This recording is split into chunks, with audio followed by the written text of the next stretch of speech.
Hai, apa kabar? Nama saya Nico Omeriongkere, VP Research and Analysis dari PT Valburi Asia Futures. Welcome to Valburi News. Hari ini saya ingin menyampaikan laporan research terbaru kami mengenai Is the crude oil price crash over? Di mana kita akan melihat bersama-sama apakah penurunan harga minyak telah selesai atau justru malahan akan berlanjut lagi ke depannya. Oke, hari ini saya ingin membahas pasar minyak secara singkat saja, karena nanti pada hari Kamis akan saya menganalisa pasar minyak secara lebih detail dalam sebuah webinar. Tapi untuk saat ini mungkin pertanyaan ini sangat penting dan banyak ditanya oleh pelaku pasarnya, apakah penurunan harga di pasar minyak sudah selesai atau justru malahan akan berlanjut nanti beberapa pekan ke depannya. Nah, kenapa demikian? Karena kita melihat dari level terendahnya di 26.19 dolar per barrel, harga minyak naik hanya dalam beberapa hari ke 34.82 US dollar per barrel.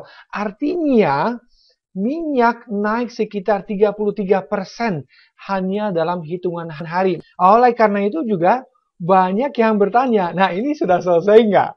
Nanti dalam beberapa slide ke depannya akan saya coba menjawab pertanyaan ini. Apakah kira-kira kita selanjutnya akan naik atau malahan akan turun lagi ya? Nah, kalau kita melihat lebih lanjut, ini sebetulnya sebuah chart yang sangat bagus. Supaya kita bisa melihat penurunan ini dalam perspektif yang benar menurut saya gitu.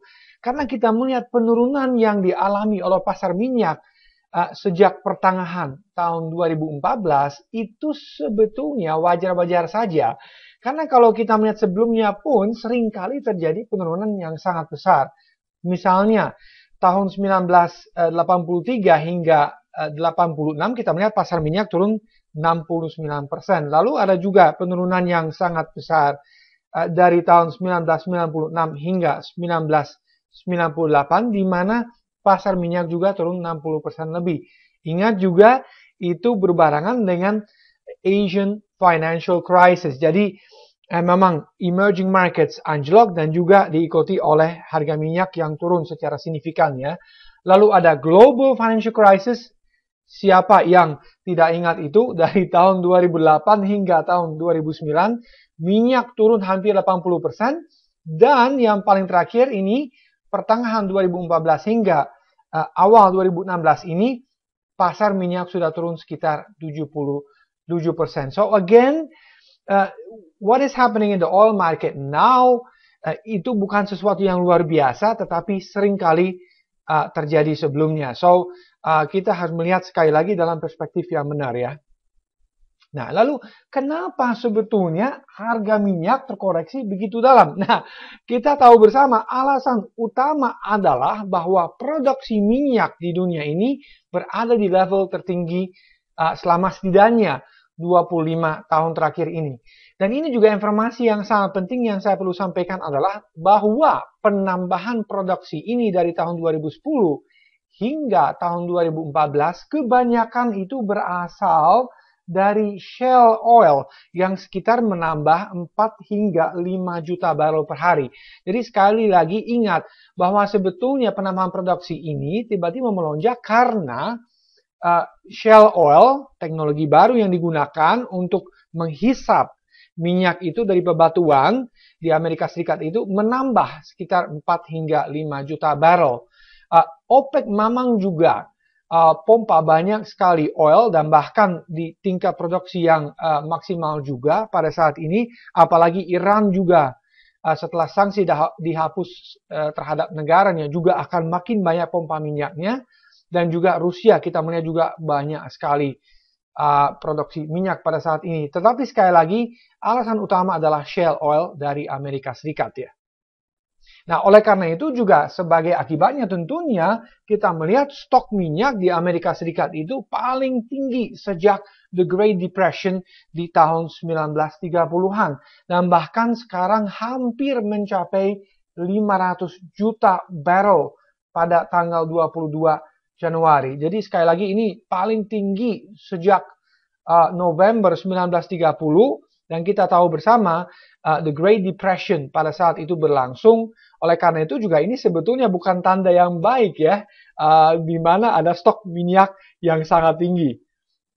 Nah, sekali lagi juga stok minyak yang tinggi juga punya implikasi terhadap perekonomian dan juga pada gilirannya tentunya terhadap bursa saham di Amerika Serikat. Kita melihat sebelumnya juga tahun 1930-an, the Great Depression, stok minyak itu naik secara terus-menerus, berbarengan juga dengan Dow atau bursa saham di Amerika Serikat yang naik, tetapi pada akhirnya menyebabkan penurunan yang sangat dahsyat. Dan sekarang juga saya pikir bursa saham juga sudah saya prediksi di video sebelumnya, ini akan mengakibatkan kolaps di stock market di Amerika Serikat dan juga pada gilirannya di Eropa, emerging market seperti Indonesia dan juga pasar yang lainnya.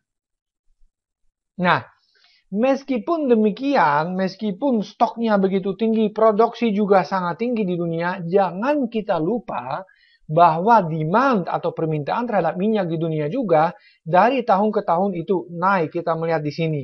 So, kita juga harus take this into consideration kalau kita misalnya mau trading pasar minyak ini. Dan kita melihat juga ini adalah sebuah record high dari segi permintaannya. Nah, ini chartnya yang sebetulnya menyimpulkan semua situasi di pasar minyak pada saat ini, di mana kita melihat supply terhadap demand-nya, dan kita melihat memang supply atau surplusnya mencapai record high-nya di kuartal kedua tahun yang lalu, di mana ada surplusnya sebesar 2,36 juta barrel per hari ini.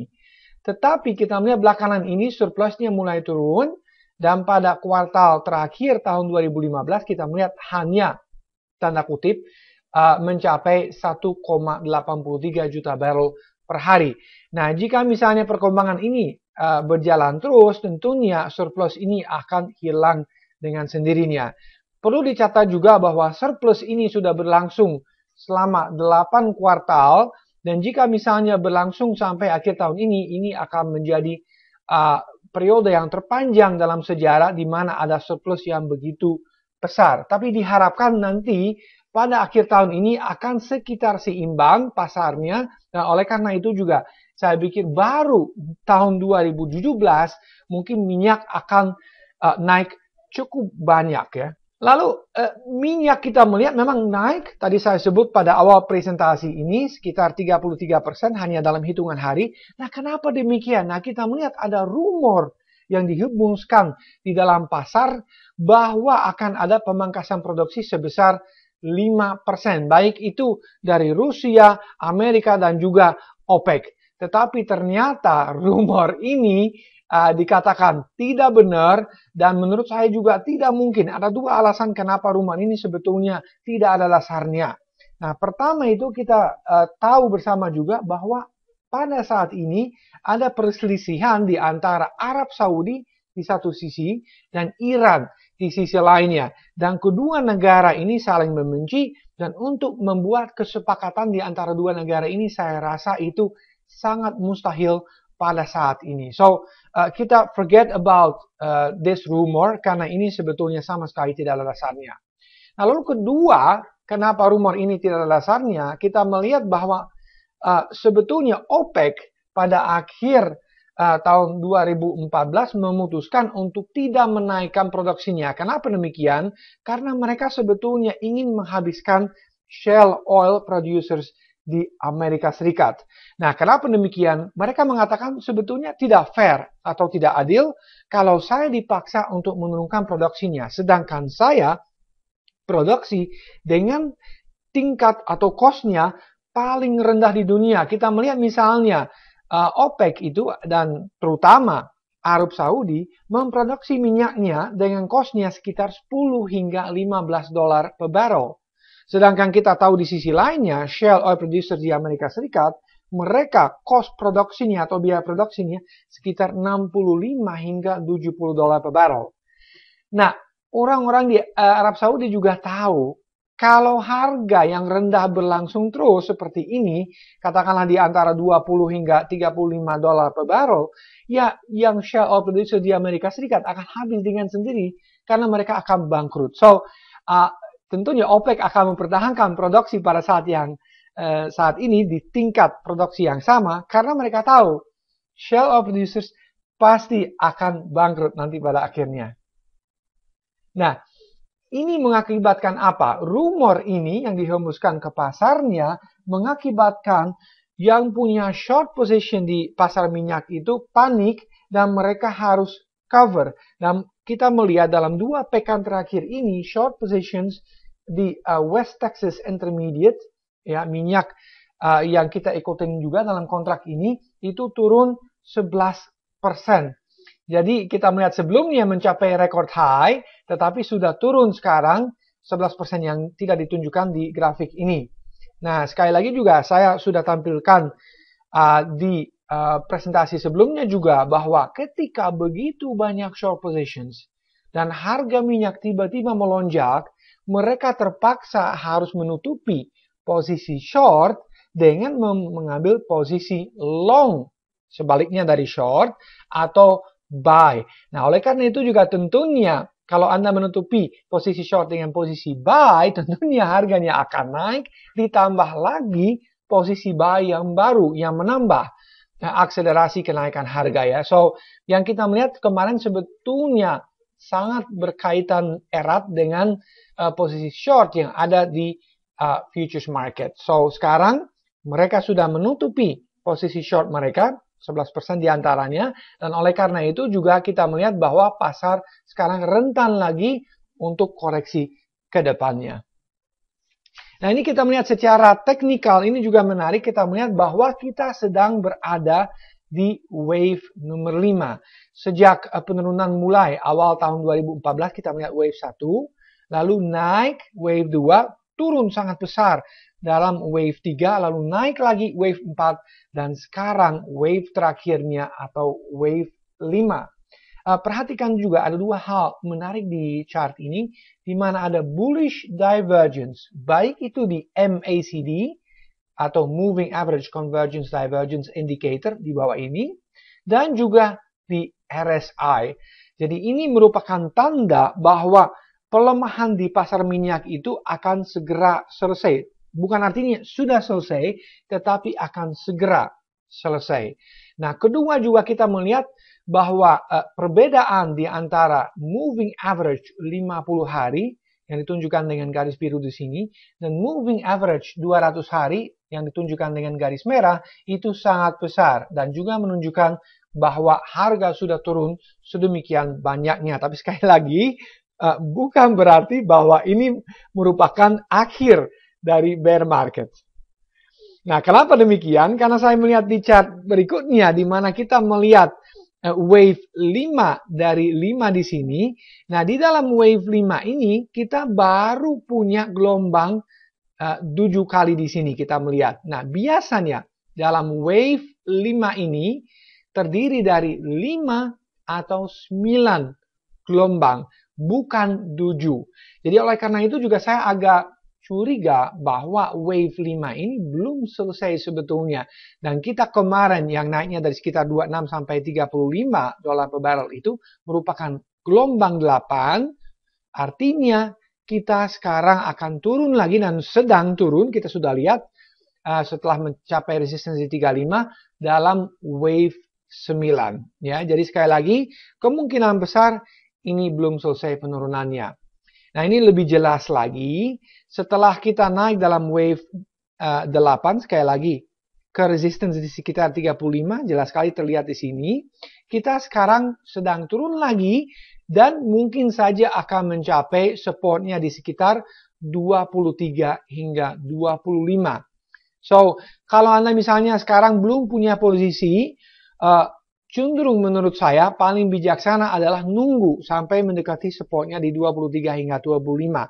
Sekali lagi kita melihat di chart ini juga ada bullish divergence di MACD maupun di RSI yang menunjukkan bahwa pelemahan memang sudah hampir mendekati akhirnya dari bear market ini, tapi masih ada peluang turun lagi ya. So sekali lagi perhatikanlah supportnya di 23 sampai 25. Jika pecah nanti 35, kita akan lebih lanjut ke 40, lalu 50 dan 60. Tapi itu nanti lebih jauh mungkin untuk presentasi berikutnya itu. Kesimpulan, saya ingin mengakhiri presentasi ini dengan sebuah quote atau kutipan yang sangat bagus dari Rick Rule. Beliau merupakan orang yang sangat kaya dan selalu berinvestasi di pasar komoditasnya. Ia mengatakan ya bahwa kita harus memperhatikan bahwa demand itu tidak pernah akan turun. Kenapa demikian? Bahwa dari tahun ke tahun makin banyak permintaan akan minyaknya karena populasi juga bertambah sekitar 76 jiwa setahun, dan juga kita melihat negara-negara Asia terutama itu juga demand-nya masih sangat-sangat kuat seiring mereka juga masih pertumbuhan yang sangat besar seperti misalnya India, Indonesia, dan juga China, 3 negara besar yang punya penduduk sekitar 3 miliar, ya mereka masih konsumsi lebih banyak minyak dari tahun ke tahunnya. So, makin lama harga yang rendah ini berlangsung, katakanlah di antara 30 sampai 40 dolar per barrel, ya tentunya makin banyak produksi yang akan hilang. Karena tadi saya katakan juga, share of producers di Amerika Serikat misalnya, biaya produksi adalah 65 hingga 70 dolar per barrel.